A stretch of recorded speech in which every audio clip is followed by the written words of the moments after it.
नमस्कार, मैं हूं निरंजन कुमार। DWN न्यूज में आप सभी का स्वागत है। साल 2024 के लोकसभा के चुनाव को लेकर के बीजेपी कई तरह की रणनीति पर काम कर रही है। इन्हीं रणनीति में से एक है एलजेपी के दोनों गुटों को एक करना। बीजेपी के जो चाणक्य हैं अमित शाह, उन्होंने चिराग पासवान और पशुपति पारस दोनों ही नेताओं को बुला करके ये साफ कर दिया है कि दोनों नेता साल 2024 में जो लोकसभा के चुनाव होने वाले हैं उस चुनाव में एकजुट होकर के एक साथ चुनाव लड़ेंगे। इससे क्या होगा कि उनका जो अपना वोटर है, उनका जो अपना वोट बैंक है, वो उसका बिखराव नहीं होगा और सारे जो वोट्स हैं वो एलजेपी को मिलेंगे। ये अमित शाह ने बुला करके दोनों ही नेताओं को साफ साफ निर्देश दे दिया है। दरअसल रामविलास पासवान के निधन के बाद लोक जनशक्ति पार्टी का बंटवारा हो गया था। चिराग पासवान और पशुपति पारस दोनों अलग हो गए थे और उस समय क्या हुआ था कि इसके जो सांसद थे उनमें से एक अकेले चिराग पासवान रह गए अपनी एक तरफ और 5 सांसद के साथ पशुपति पारस अलग हो गए। ये वही समय था जब रामविलास पासवान के निधन के बाद केंद्र में उनको एक मंत्री पद मिलना था, लेकिन नतीजा क्या हुआ कि चिराग पासवान को मंत्री पद नहीं मिला क्योंकि उनके साथ उनके अलावा कोई और सांसद नहीं था और पशुपति पारस के साथ 5 सांसद हो गए। नतीजा ये हुआ कि केंद्र में पशुपति पारस को केंद्रीय मंत्री बनाया गया। और अभी जब लोकसभा का चुनाव होना है, इसीलिए अमित शाह ये कह रहे हैं कि बीजेपी की तरफ से ये निर्देश दोनों नेताओं को दिया गया है कि दोनों एक साथ मिलकर के चुनाव लड़ें। उस समय अगर पार्टी एक रहती रामविलास पासवान के निधन के पास, तो ये होता कि चिराग पासवान को केंद्र में मंत्री पद मिलता, लेकिन ऐसा नहीं हुआ। उस समय में चिराग पासवान हाथ मलते रह गए और अभी केंद्र में पशुपति पारस मंत्री हैं। अब यहाँ पर वोटों का जो समीकरण है वो यहाँ पर जानना बहुत ज़रूरी है कि बिहार में अगर बात करें तो बिहार में एलजेपी का जो वोटर है, जो उनका जो वोट बैंक है वो 7 से 8% है और इसी 7 से 8% वोटर को लेकर के अमित शाह का फोकस है कि ये 7 से 8% वोट का बिखराव नहीं हो। अगर ये दोनों नेता एक साथ मिलकर के चुनाव लड़ेंगे 2024 का, तो ये जो उनका वोट बैंक है ये पूरा वोटर्स आ जाएगा और उनको जितनी सीटें मिली थी उतनी सीटें मिल जाएंगी। क्योंकि अमित शाह का पूरा फोकस है कि 2019 और 2014 के जो चुनाव में एलजेपी को जितनी सीटें मिली थी, जितनी सीटें जीत करके आई थी, वो सारी सीटें एलजेपी के पास अगर हो जाएगी तो इससे क्या होगा कि एनडीए का जो गठबंधन है वो मजबूत होगा। यहाँ पर फोकस उनका सीधा है कि 6 से 7% जो इनका वोट है, वोट बैंक है, वो इनके साथ आ जाए।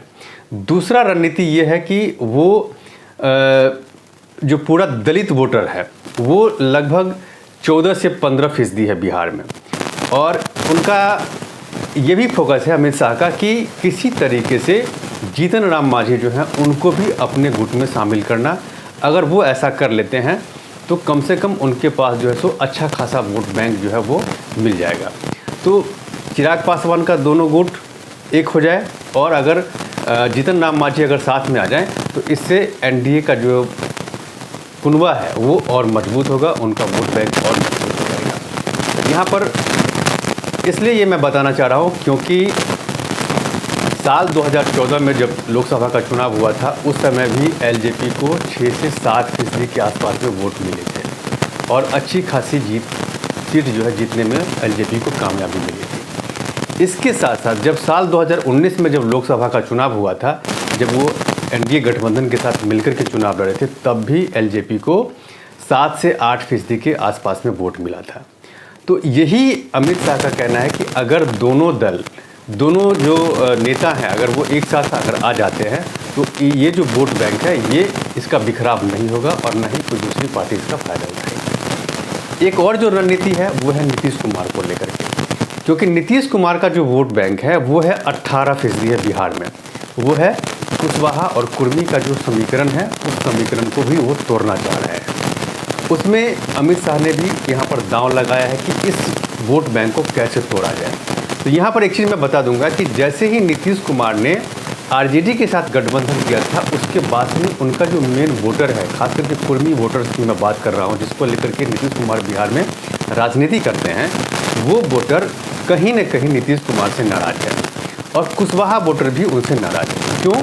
क्योंकि जब नीतीश कुमार ने अपनी पार्टी का गठन किया था, तब उन्होंने कुर्मी और कुशवाहा को एक साथ लेकर के ही उन्होंने आरजेडी के अगेंस्ट में अपनी पार्टी का गठन किया था। और अब जब नीतीश कुमार आरजेडी के साथ चले गए हैं और उन्होंने ये भी कह दिया है कि साल 2025 का जो विधानसभा का चुनाव होगा बिहार में, उसमें पार्टी का जो चेहरा होगा वो तेजस्वी यादव होंगे, इस बात को लेकर के भी कुर्मी वोटर्स और कुशवाहा वोटर्स नाराज हैं।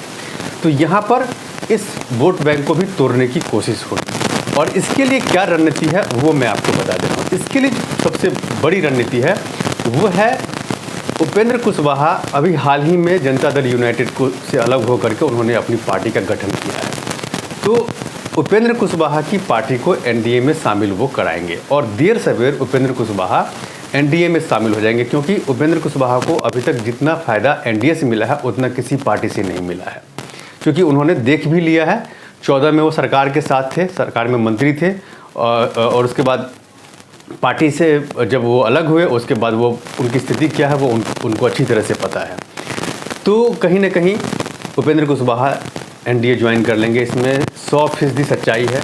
दूसरी बात, बीजेपी ने बिहार में सम्राट चौधरी को पार्टी का प्रेसिडेंट बनाया है और उनका पूरा फोकस है कि कुशवाहा वोटर्स को तोड़ा जाए। ये जो रणनीति है, इसी रणनीति पर अमित शाह काम कर रहे हैं ताकि किसी तरीके से नीतीश कुमार को कमज़ोर किया जा सके, क्योंकि नीतीश कुमार जब एनडीए का हिस्सा थे तो 18% वोट बैंक था जो सीधा सीधा बीजेपी के साथ था।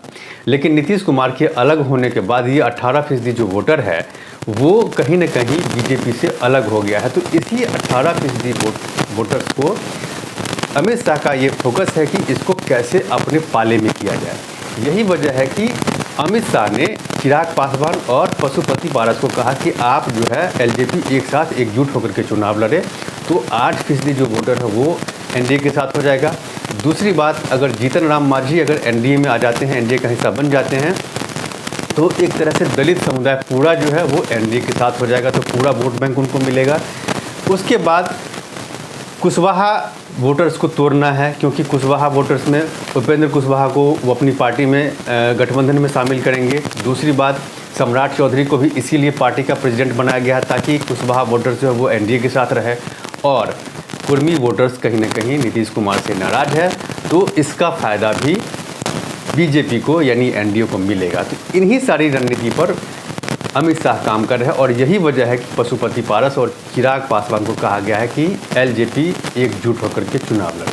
तो अब देखना ये है कि आने वाले समय में एलजेपी अमित शाह की जो बातें हैं, उनकी जो सलाह है, उसको कितना अमल में लाती है। चिराग पासवान और पशुपति पारस अमित शाह की बातों को लेकर के कितना सीरियस है, उस पर मेरी नज़र बनी हुई है। आप मेरे साथ बने रहें और अब तक अगर आपने मेरे इस यूट्यूब मंच को सब्सक्राइब नहीं किया है तो प्लीज़ सबसे पहले आप मेरे इस यूट्यूब मंच को सब्सक्राइब कीजिए, लाइक शेयर और कमेंट ज़रूर कीजिए। इसमें एक कमेंट बॉक्स है जहां जाकर के आप इस मुद्दे से रिलेटेड अपने सवाल कर सकते हैं, जिसका जवाब मैं आपको दूंगा। तब तक के लिए धन्यवाद।